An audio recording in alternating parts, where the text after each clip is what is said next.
Today, we will talk about understanding exchange-traded funds, ETFs. What is an exchange-traded fund, ETF?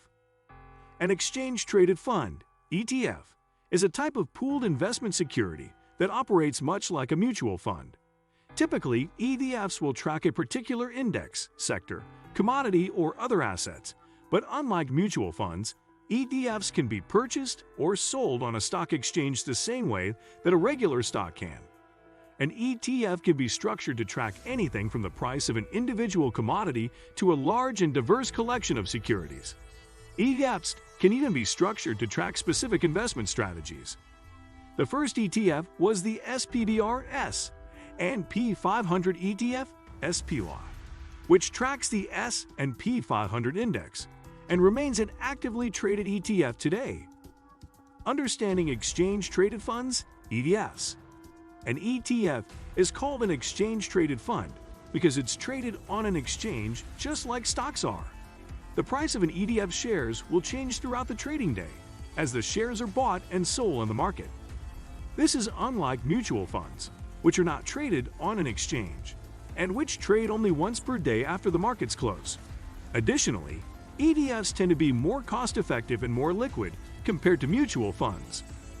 An ETF is a type of fund that holds multiple underlying assets, rather than only one like a stock does. Because there are multiple assets within an ETF, they can be a popular choice for diversification. ETFs can thus contain many types of investments, including stocks, commodities, bonds, or a mixture of investment types. An ETF can own hundreds or thousands of stocks across various industries, or it could be isolated to one particular industry or sector. Some funds focus on only U.S. offerings, while others have a global outlook. For example, banking-focused ETFs would contain stocks of various banks across the industry. An ETF is a marketable security, meaning it has a share price that allows it to be easily bought and sold on exchanges throughout the day, and it can be sold short. In the United States, most ETFs are set up as open-ended funds and are subject to the Investment Company Act of 1940, except where subsequent rules have modified the regulatory requirements.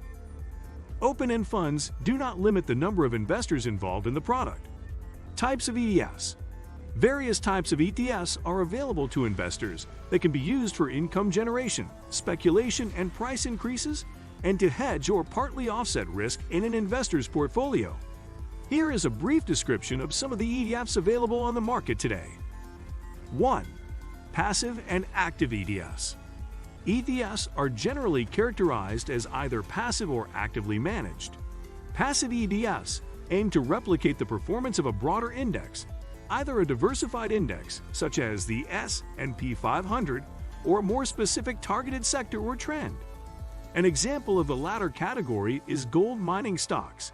As of October 13, 2023, there are approximately 9 ETFs that focus on companies engaged in gold mining, excluding inverse, leveraged, and funds with low assets under management (IUM). Actively managed ETFs typically do not target an index of securities, but rather have portfolio managers making decisions about which securities to include in the portfolio. These funds have benefits over passive ETFs, but tend to be more expensive to investors. We explore actively managed ETFs below. 2. Bond ETFs. Bond ETFs are used to provide regular income to investors. Their income distribution depends on the performance of underlying bonds. They might include government bonds, corporate bonds, and state and local bonds, called municipal bonds. Unlike their underlying instruments, bond ETFs do not have a maturity date. They generally trade at a premium or discount from the actual bond price. 3. Stock ETFs. Stock equity. ETFs comprise a basket of stocks to track a single industry or sector. For example, a stock ETF might track automotive or foreign stocks.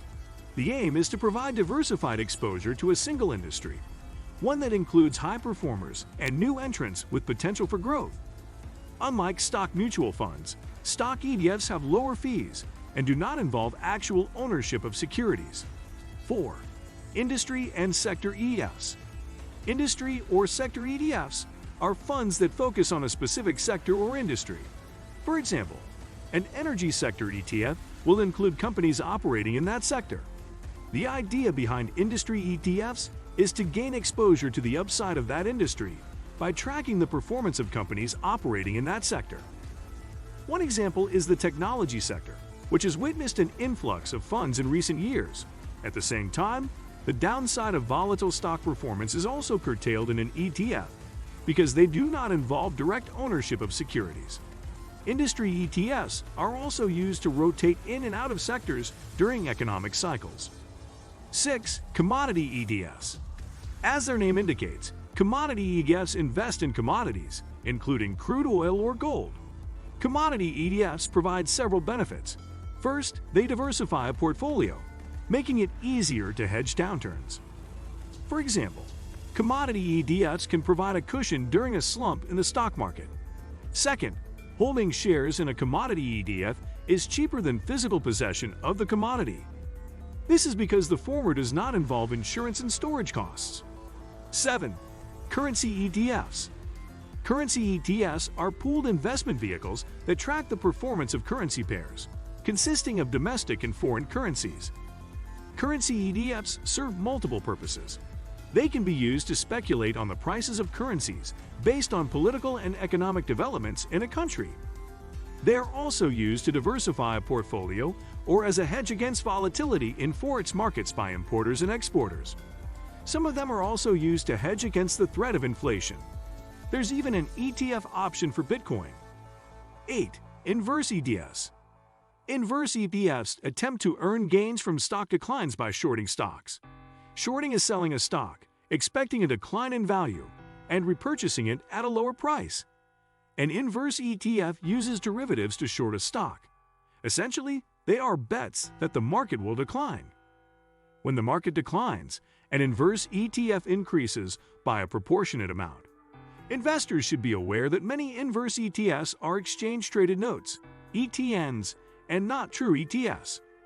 An ETN is a bond that trades like a stock and is backed by an issuer such as a bank. Be sure to check with your broker to determine if an ETN is a good fit for your portfolio. 9. Leveraged ETFs. A leveraged ETF seeks to return some multiples, 2x or 3x, on the return of the underlying investments. For instance, if the S&P 500 rises 1%, a 2x leveraged S&P 500 ETF will return 2%, and if the index falls by 1%, the ETF would lose 2%. These products use derivatives, such as options or futures contracts, to leverage their returns. What do you think of our video? Let me know in the comment section below. Before you go, please hit the like button and subscribe to my channel. Thanks for watching.